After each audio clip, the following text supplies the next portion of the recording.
Ahead on NCBA's Cattlemen to Cattlemen.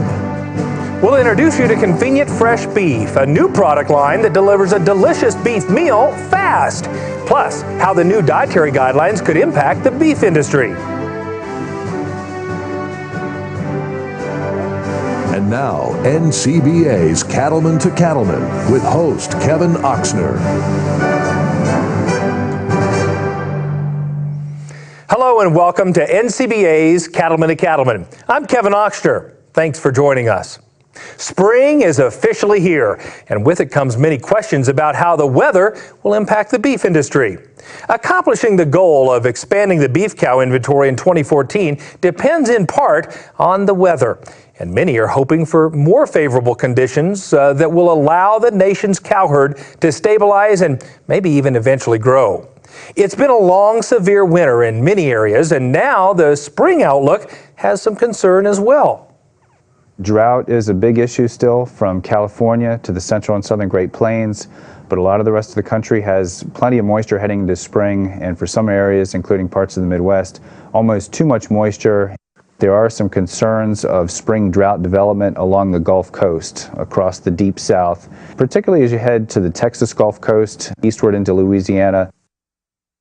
Coming up later, we'll take a closer look at some of the other key factors that will impact the cattle market. But first, every 5 years, the federal government updates the Dietary Guidelines for Americans. These guidelines play a major role in setting overall nutrition policy and shaping the food offerings, including beef, in the National School Lunch Program. We have more on why the Dietary Guidelines are important to the beef industry from Cattlemen to Cattlemen reporter Sharon Alseth. You may have seen this symbol, known as My Plate, and aimed at showing what the dietary guidelines say a healthy eating plan should be. The Dietary Guidelines for Americans are now being updated by the U.S. Departments of Agriculture and Health and Human Services. So I like to refer to this Dietary Guidelines as a Super Bowl of nutrition policy in Washington. It happens once every 5 years, and it's important to get it right. And it's important that NCBA and cattle producers stay engaged in the process. So it is important that as lifestyles change, the beef industry changes, genetics, nutrition, etc., that we are making sure that it's most accurately reflected from a scientific standpoint in these nutrient databases, because once we get these 2015 Dietary Guidelines, it's essentially the gold standard for all nutrition policy. So for all the parents out there that care about school lunch and any recommendations that the Food and Nutrition Service may make, now or in the future, it's all going to be based off these Dietary Guidelines. In fact, for beef, the information used to create Dietary Guidelines in the past was out of date and did not reflect the beef consumers actually buy today. So NCBA and the Beef Checkoff went to work on that issue. And actually a big project that the Beef Checkoff undertook was making sure that the nutrient database that is actually housed and administered by the Department of Agriculture accurately reflected the meat that we're selling today in our retail case. You might find a little bit of surprise to it, but before the Checkoff actually took on this task working with USDA, the nutrition information in this government database actually showed about a ½ inch to an inch trimmable fat of all the cuts in the retail case. Well, today's beef has little to no trimmable fat at all, and it actually did make a difference on the nutritional qualities and quantities of beef in the retail case. So thanks to a lot of the great work that a lot of researchers have done, that is now updated for beef. In Washington, the process of updating the Dietary Guidelines actually takes several years. That's why NCBA's Washington office remains engaged in the policymaking process day in and day out. But if you're not a member of a group like the National Cattlemen's Beef Association, I encourage you to join NCBA. This is one of the many issues that we're working on right now. You can also get involved and stay engaged by going to the government's website. They actually have a website dedicated for dietary guidelines called dietaryguidelines.gov. It's actually open for anybody and everybody to submit comments to. So NCBA will be submitting comments. The Checkoff has actually submitted a whole host of comments already, and we'll continue to engage on that front. But that's another great resource that consumers and producers can use just to stay aware of the process as we move forward throughout the rest of this year. The updated Dietary Guidelines for Americans are expected to be released in early 2015. I'm Sharon Alseth reporting for NCBA's Cattlemen to Cattlemen. Now, if you'd like to be involved in helping keep beef on the plate for the dietary guidelines or participate in the effort to make our voice heard on a wide variety of policy issues, why not join NCBA? To find out more and to learn about the exclusive benefits of being an NCBA member, just call 1-866-USA-BEEF or visit our website, beefusa.org. Beef producers have a great story to tell, and we need to be enthusiastic and vocal about sharing our story.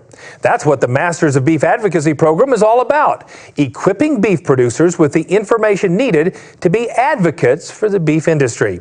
Cattleman to Cattleman reporter Russell Nemitz has more on what the future holds for the MBA program.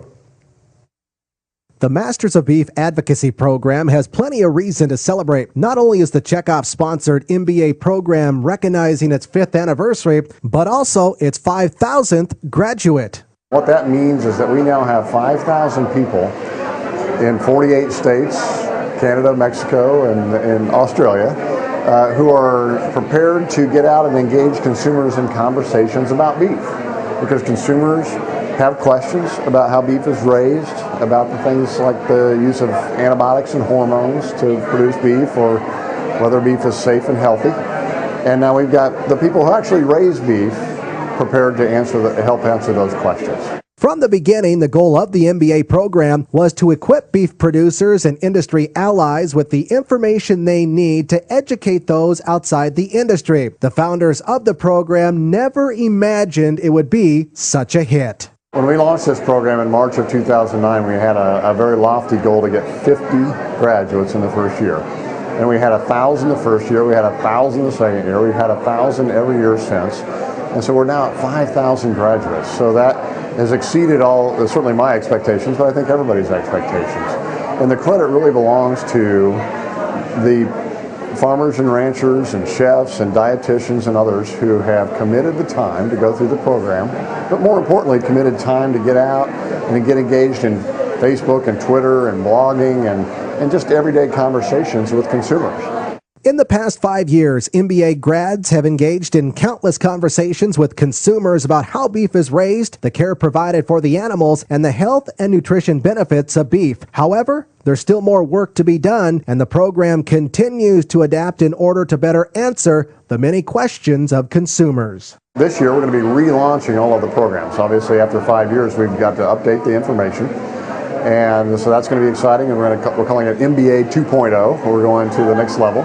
And we're increasing our goals to, let's grow it at an accelerated pace, more than 1,000 graduates per year. It's a growing movement throughout agriculture, not just the Masters of Beef Advocacy, but the broader advocacy community is growing. So join the party. It may have been 5 years and 5,000 graduates, but it looks as though the Masters of Beef Advocacy program is just getting started. I'm Russell Nemitz, reporting for NCBA's Cattleman to Cattleman. Anyone with an interest in sharing the story of the beef industry is invited to enroll in the MBA program. Just visit the website beef.org/MBA to fill out an application. You can sign up as part of a group or class or complete the program on your own schedule. And remember, there's no cost to participate. Still ahead on NCBA's Cattleman to Cattleman. You know, these meal starter kits, what we know is when the consumer understands it, buys it, and tries it, they love it. We'll give you an up-close look at a new product line called Convenient Fresh Beef and see how it can help consumers choose beef more often. Stay with us. You're watching NCBA's Cattleman to Cattleman on RFD TV.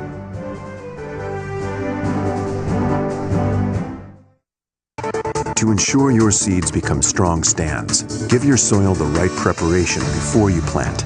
Improve your growing environment with agronomically designed equipment from Case IH, like the new Ecolo Tiger 875 disc ripper, engineered to manage tough residues and shatter root-limiting compaction for improved nutrient uptake and better stands with more fully developed plants at harvest. The world of farming is changing. Will you be ready? Learn more at caseih.com. Join your fellow cattlemen in sizzling hot San Antonio for the 2015 Cattle Industry Annual Convention and NCBA Trade Show. It's the beef industry's biggest convention, and it's great for education, networking, and fun. Plus, you can check out the NCBA Trade Show for the latest technology. It's the 2015 Cattle Industry Annual Convention and NCBA Trade Show in sizzling hot San Antonio, Texas, February 4 through 7. Visit beefusa.org for more.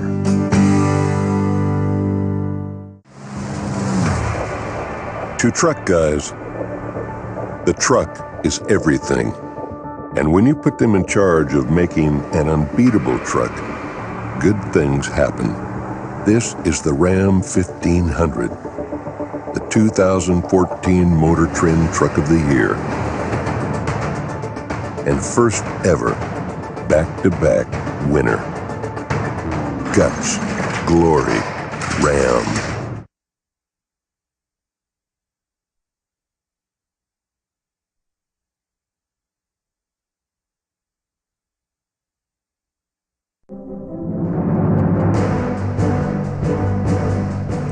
Welcome back. No matter which segment of the beef industry you're involved in, your profit opportunities ultimately depend on a consumer choosing to buy beef, either in a restaurant or in a grocery store. A new beef checkoff funded initiative is working to make it easier for consumers to buy and cook beef more often, as Brian Baxter reports. What keeps a consumer from buying fresh beef in the grocery store? Often it's a lack of knowledge as to how they might cook that beef and how much time they'll have to invest in preparing a beef meal. Addressing those barriers is the idea behind the Convenient Fresh Beef initiative. We've had the opportunity to work with NCBA over about the last 2 years now on this Convenient Fresh Beef initiative, and it was really important to certified Angus beef because it aligns with our retailers' goals, and that is to drive more beef. We find a lot of shoppers coming to the case and they literally don't know what to do for dinner. They want a good value, but they want many times to be inspired for a quick meal, and this initiative from NCBA really tied in nicely to that, and so it was a logical partnership to join and to see what we could get done to not only drive beef demand but to assist our retail partners. The consumer says, I would prefer to prepare for my family freshly cooked meals. The consumer does, she goes out and buys meals from restaurants or buys prepared foods and that. The problem has been, and what we're trying to address, is how can we make it as easy for that consumer to prepare something fresh and nutritious using Convenient Fresh Beef case and eliminate that trip out to get a turkey sandwich at Subway, and how can we really get that incremental beef meal at home. I really do think there's, as we look at driving beef demand in general for our consumers, there's tremendous opportunity because they love beef. They just don't know what to do with it. You get beyond the grilled steak, the burger, and the chuck roast, they kind of stumble around a little bit. And I think, whether it's these soup starters, these meal starter kits, they're connecting perfectly with what the consumer's need is, and that is they're looking for ideas, they're looking for easy, and they want it to be fresh. Now being tested in retail stores, the checkoff-funded Convenient Fresh Beef initiative gives the consumers an opportunity to buy a meal kit that includes everything they need to make a fresh beef meal quickly. And I think these meal kits play right into that, where you're giving them the idea, the recipe, most of the ingredients, but they're still throwing in their green pepper, their noodles, and feel like they've made a fresh meal for dinner tonight. What it also gives us the opportunity of doing is, as we know that roasts are not something that the consumer fixes very often or every day at home. So how can we make the roast more easy for the consumer? Because if we can start selling those cuts of meat, then the overall value to the cattleman who raises the cattle and to the packer who breaks it down really becomes much greater because the demand is higher. These meal starter kits, what we know is when the consumer understands it, buys it, and tries it, they love it. So that's, I think, bodes very well. I think the biggest challenge we've had to date, and the one that we'll continue to break down, is how do we get it noticed, and how do we get the consumer to take that risk and try it for the first time? And again, it's just hard, to get the attention of the consumer when they're at that retail meat case, to get noticed and then to get that trial. The good news is, if we can get there, it will continue to build sales and build demand for beef, which is exciting. And building demand for beef helps everyone, from the retailer all the way back to the beef producer. I'm Brian Baxter reporting for NCBA's Cattlemen to Cattlemen. And joining us now to talk more about convenient fresh beef and why it's so important for our industry is Steve Wald. He's the executive director of the Checkoff-funded Beef Innovations Group. Steve, thanks for coming to the show. First of all, let's start by talking about what is convenient fresh beef and why do you believe innovations like this is so important to the industry? Well, convenient fresh beef is really more of a concept. It's a program about getting consumers to prepare beef easier and quicker during the weeknight. The convenient fresh beef program is made up of numerous different products. For instance, one is a microwavable roast. Most people won't think about cooking beef in a microwave, but we've used certain technologies and cuts to make it possible. And it really is a neat product. You can get a medium rare roast in 30 minutes out of the microwave. So very easy. But the other parts of the program are really taking cuts of beef that consumers are commonly aware of and just making it a lot easier for them in terms of adding spice packets and adding solutions. For instance, you can take beef strips, add a spice packet to the product, and then you can make 3 different meals from it depending on the ingredients they add to it. So you can make a beef and peppers and an Asian dish and so on. Wow, sounds really convenient. And why do you believe technology and innovation like this will in fact cause more consumers to choose beef? Well, what we're doing is really making it easier for consumers to pick up beef, to have it in their refrigerator in the evening, to make it another choice for them. So we know that consumers are time starved. Roughly 50% of consumers don't know what they're going to have within an hour of dinner time. And this is really an option that the consumers can just either pick up at the grocery store real quick or have it in the refrigerator already and have a complete meal on their dinner table within about 30 minutes. That's great. And where are we in this process? In fact, if people are looking for it in the grocery stores, how quickly can we see it on shelves? Right now, we're in 3 different test markets around the country: in northeastern Ohio, North Carolina, and then southern Missouri. We're getting learnings from those test markets, doing consumer research, learning some of the really great things about the product, but also some things we need to address to make the program better. But ideally, we're hoping to have this product on a more national basis within about the next 9 to 12 months. That's great news. Now, obviously, you know that retail beef prices have been on the rise and frankly at record levels recently. Do you think this will help or hurt beef demand relative to this pricing issue? Well, I think anything that we can do to provide consumers with new solutions is going to help. But one thing in particular with this product line is that we're using cuts from the chuck and the round and so the sirloin, and typically those are, I would say, lesser value cuts in terms of the price, not the premium cuts that a lot of people are perceive the tenderloin and the ribeye to be. So we're using less expensive cuts to begin with. So it's going to provide a pretty high value perception product for consumers. Beef producers like myself help fund this work through the checkoff. Tell folks why you think this is such an important investment for the beef industry. Well, we know that consumers, again, their taste preferences are changing, their schedules are changing. We have a whole new group of millennials that are coming on board that really don't know how to cook as much as their parents and grandparents did.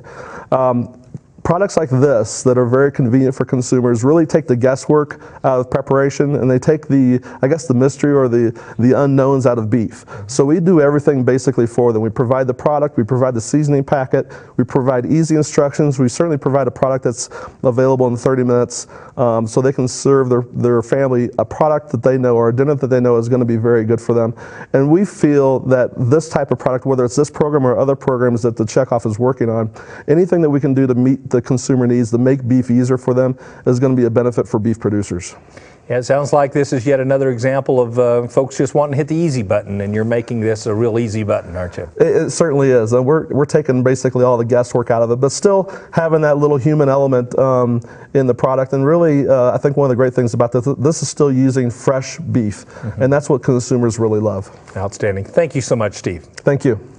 To learn more about the outstanding work of Steve and his team with the Beef Innovations Group, visit our website. That's cattlementocattlemen.org. We're not done talking about convenient fresh beef. Up next, we head into the kitchen to show you how easy it is to prepare some of these delicious and fast beef meals. Stay with us. New Holland equipment is built smart for the way you farm, and the T6 series tractors from New Holland are the ideal mid-range tractors for cattlemen.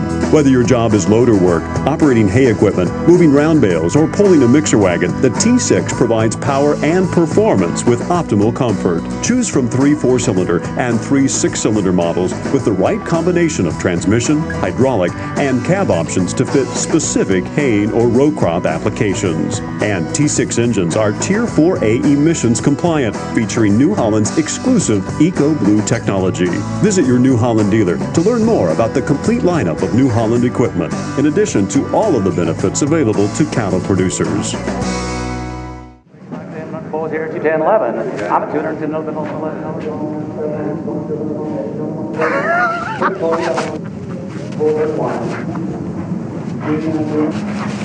Yes!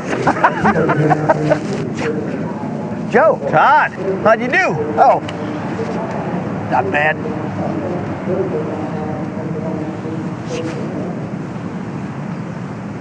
See what you have to gain at thelongrangelook.com.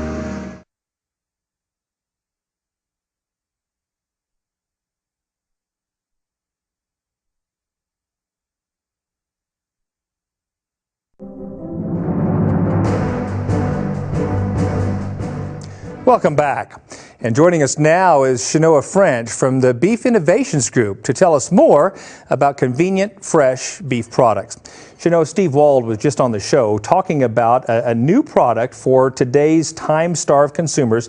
Tell us more about convenient, fresh beef products. Well, like Steve mentioned, we have about 15 products that are available. Some of these are 3-in-1, so they can make more than one sandwich for them. But we brought the 3-in-1 kits here to show you. We're going to work through one of the recipes today, but just show you how great some of the other options are. Sure. So this first one is a sandwich kit. And what the great thing about this is you can do sandwich for lunch, you can do sandwich for dinner. And if you turn these packages over, it tells you as you pick them up out of the fresh meat case exactly what you would need to make each type of sandwich. So some of the consumers say, well, I buy these knowing that I have barbecue sauce at home, or I always have onions at home, or I know that I don't have sour cream, so when I pick this up, I'll need to pick that up along with it. So like I said, this is a sandwich kit, which is a great option. Yeah.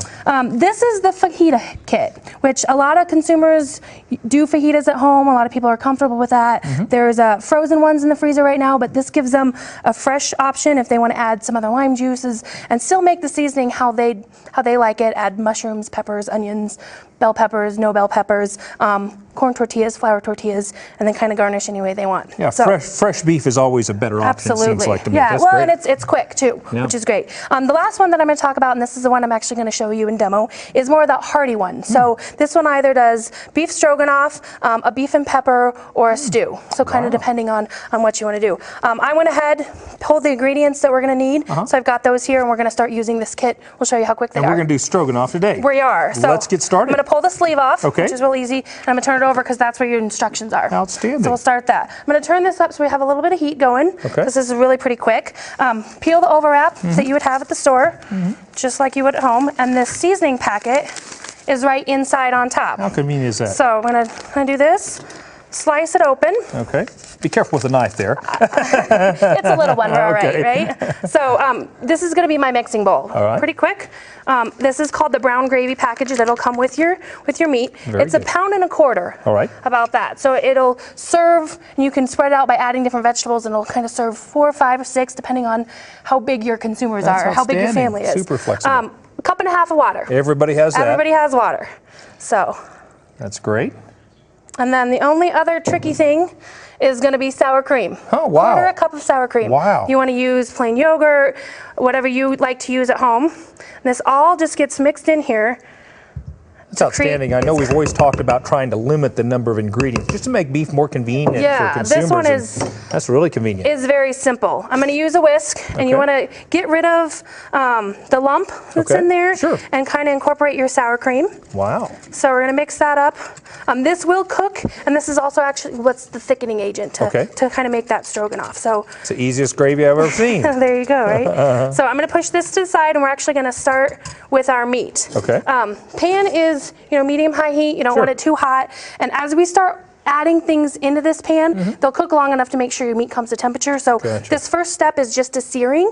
You're gonna brown it just about a minute. But we don't wanna cook too long because then your meat's gonna be overdone at the end process. So what kind of oil are you putting in? Just a touch of olive oil. Olive oil, perfect. Kind of to make sure things don't stick in there. I'm gonna spin this around a little bit. That's great. We've got some heat going on our pan. I'm gonna use some tongs. As I put the meat in here, you're gonna wanna make sure that it's kind of separated so that we don't have clumps. So that's why I'm gonna use these tongs. You can use your hands at home. You'll hear that sizzle, you want that. We're looking to brown. As we've talked about before, some of the Maillard reaction that happens, that browning adds flavor. So I'm gonna kind of dump all these in here. And this only calls the instructions, as you'll see, say just brown it for about a minute. Okay, real quickly. Yeah, so we just wanna get that sear on that. You bet. So, as we work through that.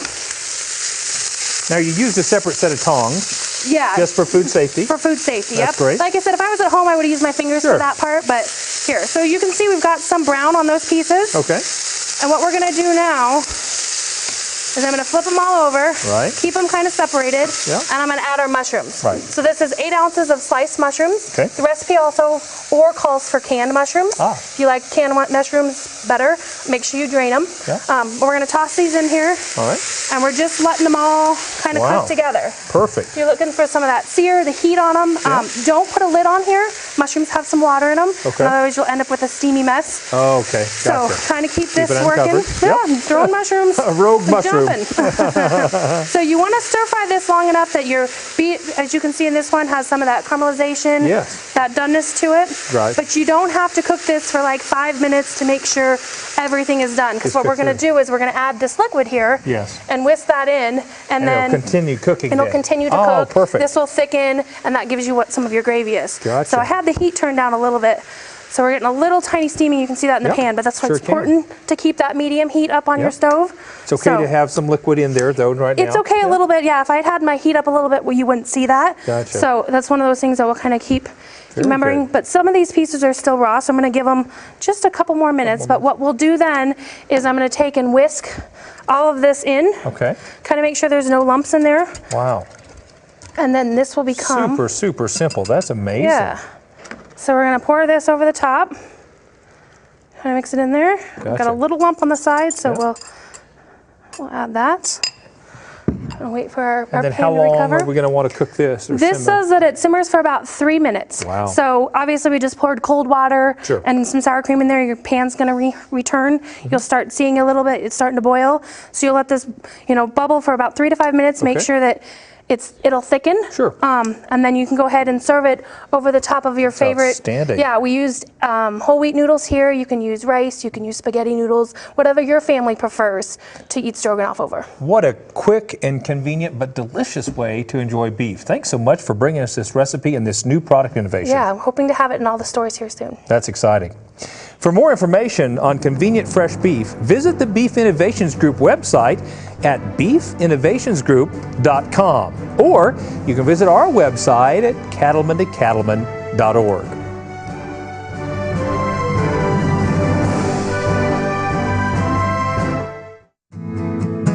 I'm Sheila Carges. This is my husband Brock. We have 2 girls, Karina and Jessica. Both girls can pull cattle, doctor, process anything that we need them to do. Using products that help keep the calves healthy, it helps my parents to be less stressful, it helps them to be at home more, and it helps pay more bills when you don't have to worry about sick cattle. I'd say 99% of our cattle are high risk. We've never seen a response due to metaphylaxis like we have with Draxxin. I think Draxxin has a major role in any operation as far as your viability and your long-term outlook. And how do you quantify having a peace of mind to take a vacation for a week or leave work early to go watch a basketball game? You can't quantify that. Important safety information for Draxxin. Draxxin has a pre-slaughter withdrawal time of 18 days. Do not use in dairy cattle 20 months of age or older. Effects on reproductive performance, pregnancy, and lactation have not been determined. Well, I think a rancher has to be a steward of the land. There's nobody else that can take care of land better than a rancher. When we switched over to the Purina products, it was a step in the right direction. The difference we see in the cattle is the consistency of their nutrition. The cattle hold their condition a lot better throughout the whole year. It does make a difference that we can see, day in and day out.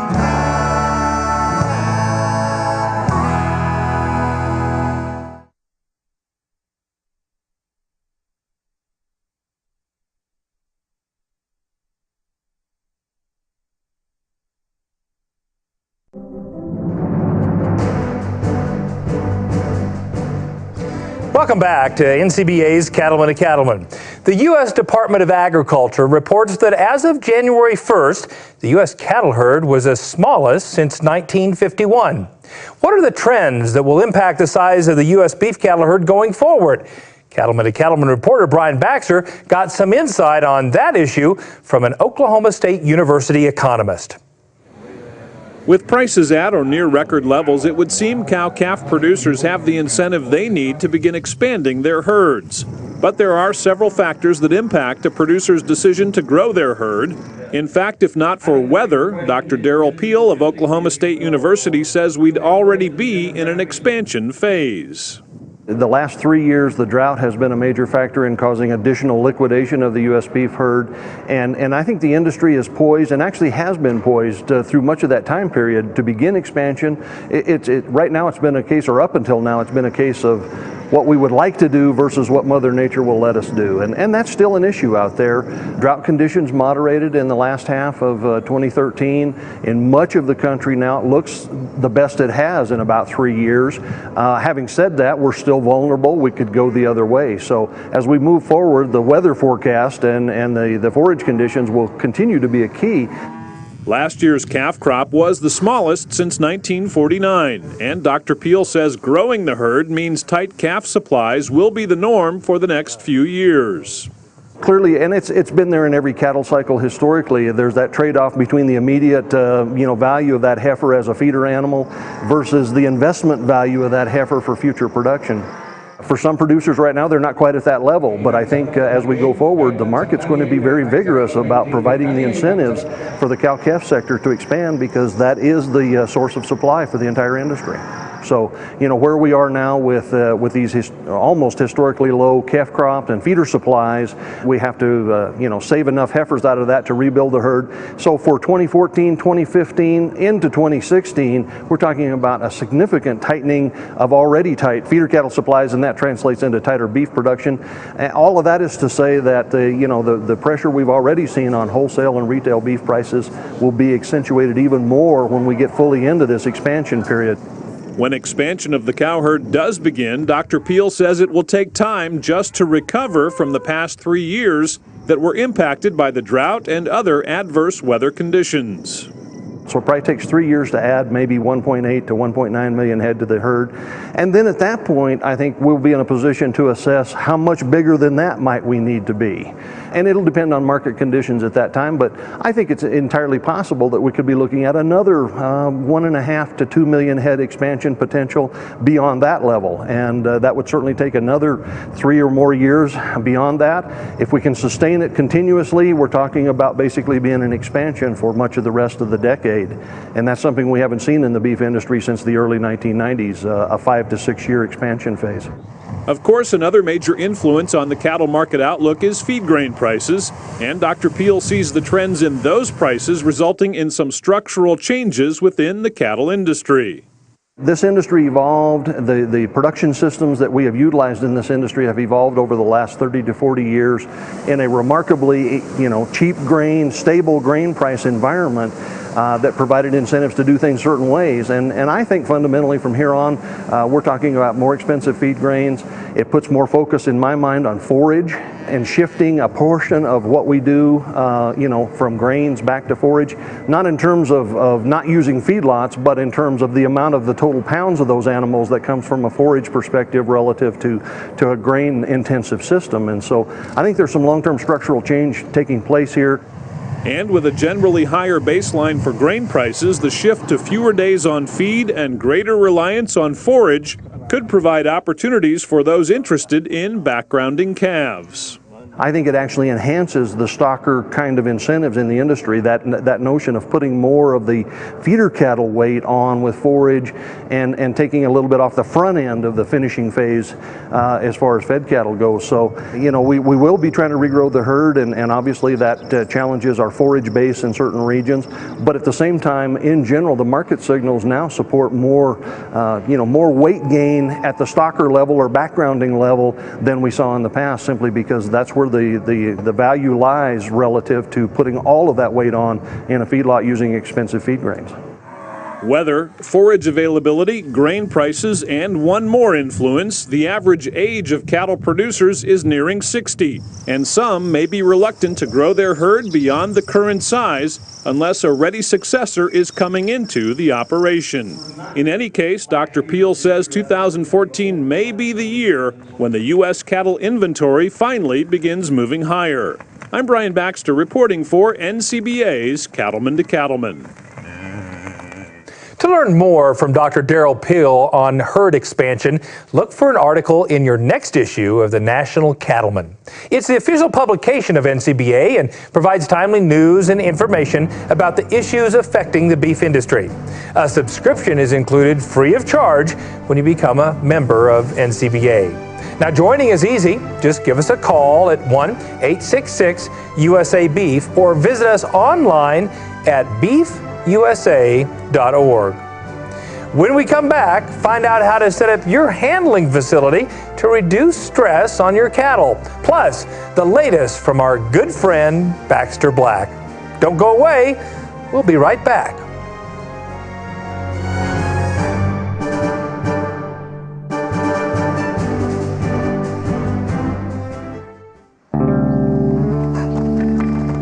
Its arrival is as routine as the truck that brings the next load of calves. You stand ready, waiting, watching for symptoms. A revolutionary new weapon in hand, unique chemistry and hard-hitting active ingredient. Longer duration in the respiratory tract, rapid absorption. Join the Elution. Zuprevo, Tilda Pearson. See your veterinarian. This isn't a job, it's a calling. Your hard work helps feed the world. Being linked to those who care for the land is our calling. For more than 175 years, John Deere has been a proud partner of the cattle business. That's why we bring you special NCBA member discounts, so you can get the right equipment, strong, rugged, versatile, and ready to work hard. Talk to your John Deere dealer to learn more about your NCBA member discounts. John Deere, committed to the land, committed to your success.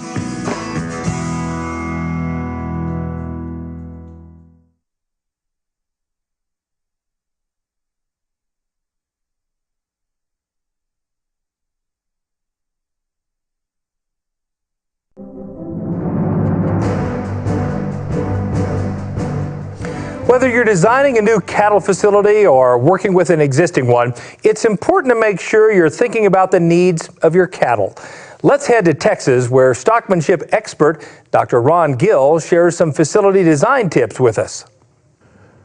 When we talk about facility design, there's a lot of different images brought to people's mind. There's a lot of different designs out there. There's a lot of constraints in where facilities can be built, and regardless of what those constraints are, there's some basic principles of behavior that we need to keep in mind. Most old corrals are much like this one we're standing in today. This has been pieced together at least 4 or 5 different times, so the pieces don't always fit together exactly as they should, but you can once again try to design it where you have some flow and ability to move cattle from one area to the other pretty easily. This one happens to have an alleyway on one side of it. A lot of people do not have that. Some people really use an alleyway quite a bit. This one actually has a small tub system in it that's not particularly designed the way I think a tub should be. We've adapted it and adopted some other principles and design behind it that makes it actually work fairly well. So the main thing is to try to figure out how you can make things work regardless of what your setup is. And then if you have some real trouble spots, understand how cattle are thinking, behaving, read what they're doing, and make adjustments. And that's the thing that I really encourage people to do, is try to let their cattle tell them where they have a problem.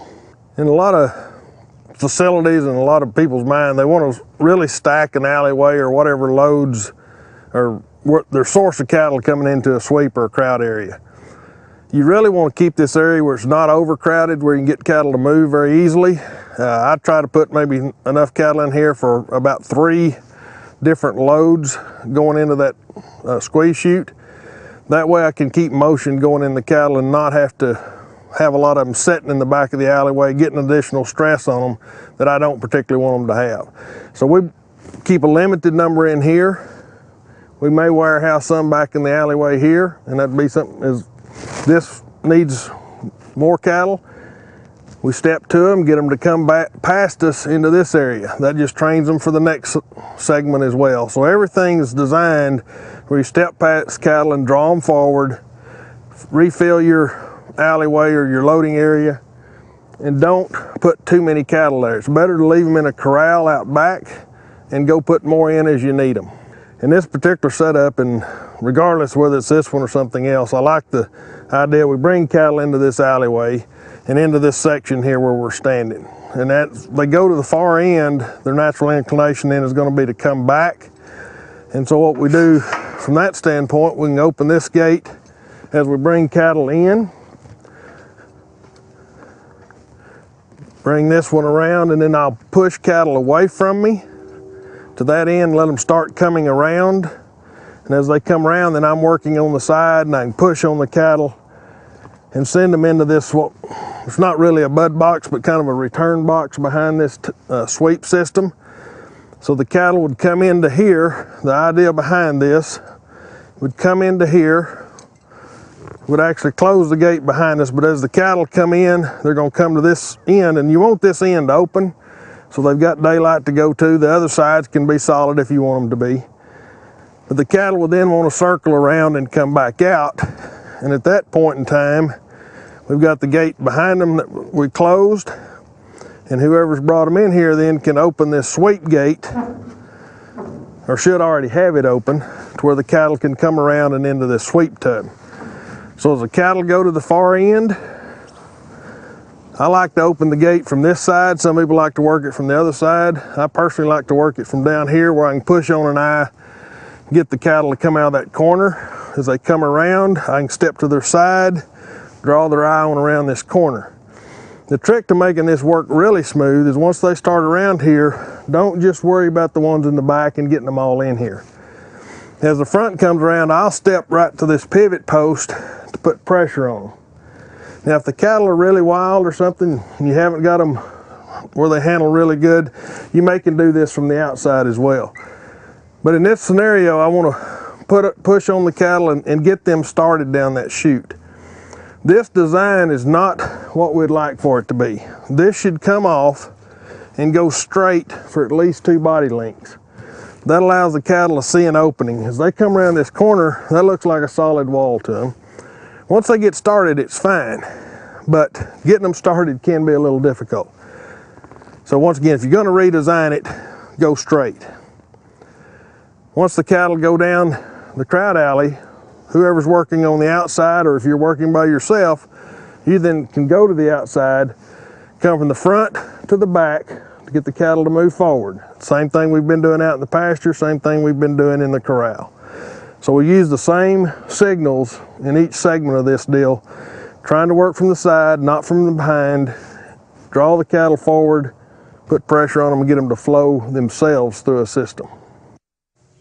To find out more about low-stress livestock handling and the Beef Quality Assurance Program, visit bqa.org. Up next, another visit with the one and only Baxter Black. Stay with us. We'll be right back.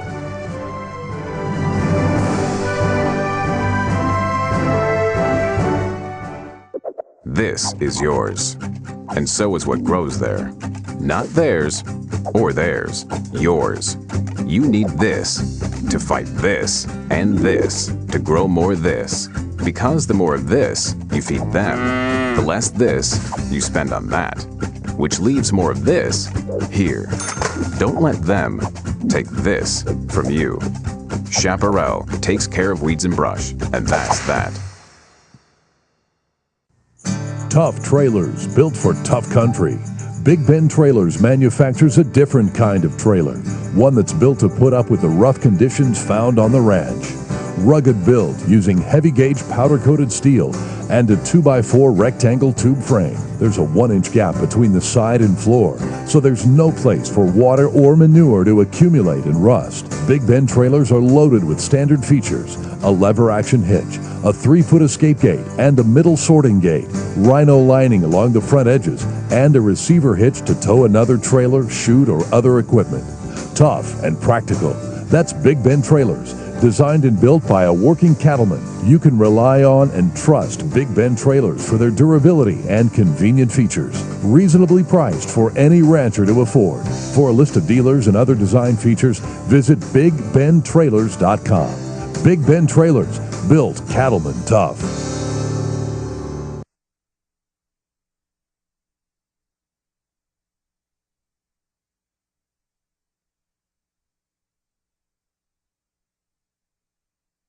We know who made that hitch. We know who cut the steel, who milled the ball, and who welded the seams. We know who tested, measured, and checked. We even know who thought the whole thing up. We're B&W, and we know your hitch. Because we don't make them halfway around the world. We make them all right here. B&W. Trusted. Working your cattle just got easier. Introducing the new Vet Gun delivery system, a new way to apply topical insecticides to your cattle. The Vet Gun lets you remotely treat cattle with effective parasite control, so you can do it from an ATV, on horseback, or just walking among the herd. It's that simple. The proven topical insecticide AML Vet Cap is used with the Vet Gun. It works fast to control horn flies and lice while minimizing stress on your cattle. Fast, easy, effective. Vet Gun. Check with your animal health supplier for availability. One thing that separates farmers from their city brothers is the weather.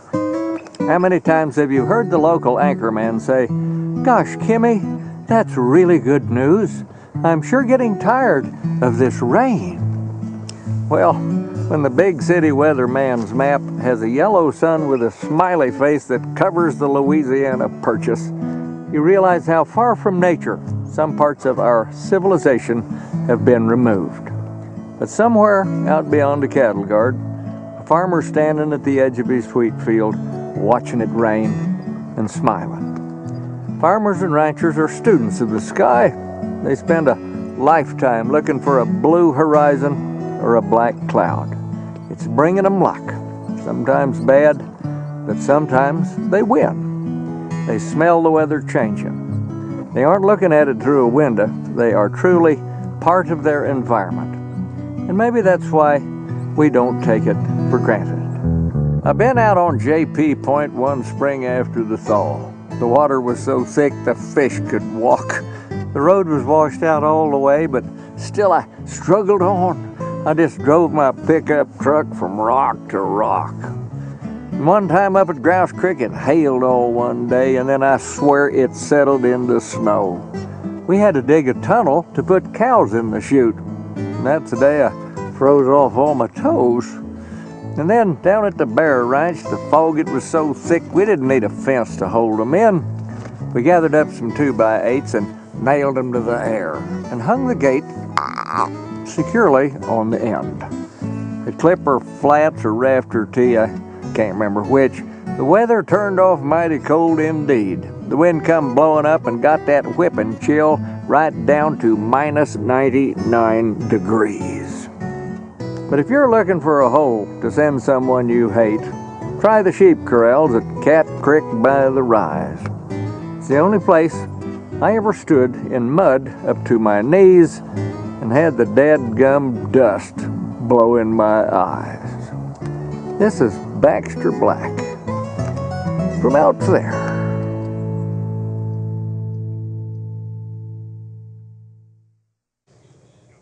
Thanks, Baxter. We're hoping this spring brings us all some good weather. Don't go away. We'll have more Cattlemen to Cattlemen right after this.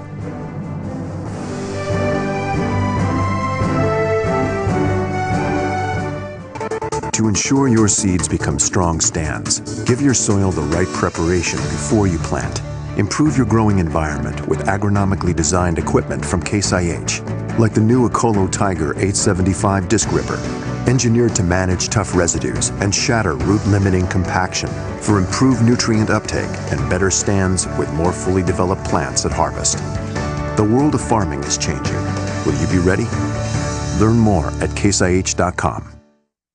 It's the official monthly publication of the National Cattlemen's Beef Association. The National Cattlemen is produced exclusively for NCBA members and includes coverage of the news and events affecting our industry. Every issue includes market analysis, feature stories, and practical management tips. Start receiving your copy of the National Cattlemen. Call 866-USA-BEEF or go online to beefusa.org and join today.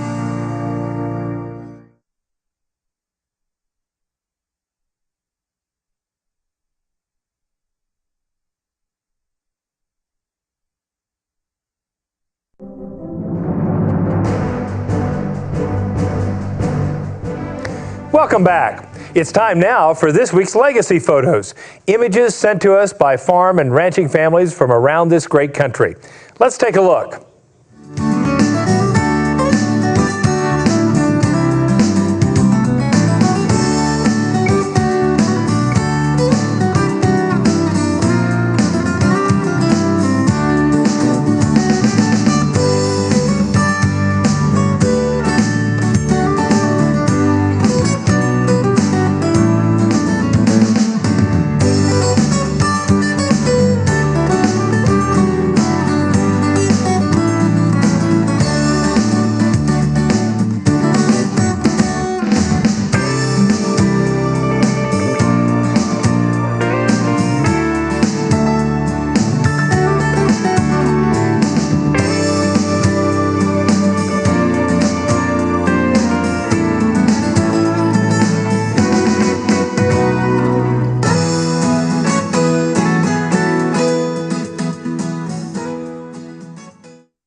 Don't forget, you can send us pictures of your farm or ranch by visiting our website at cattlementocattlemen.org. Include your ranch or farm name and your hometown, and we may use them on a future episode.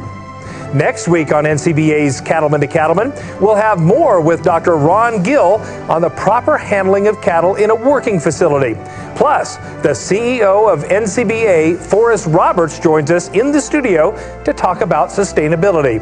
We'll also visit the Yon family in South Carolina to find out more about their operation and how they care for their cattle. And of course, another visit with our friend Baxter Black. Well, that's our time for this week's edition of NCBA's Cattlemen to Cattlemen. Thanks so much for watching. We'll see you right back here next week on RFD TV.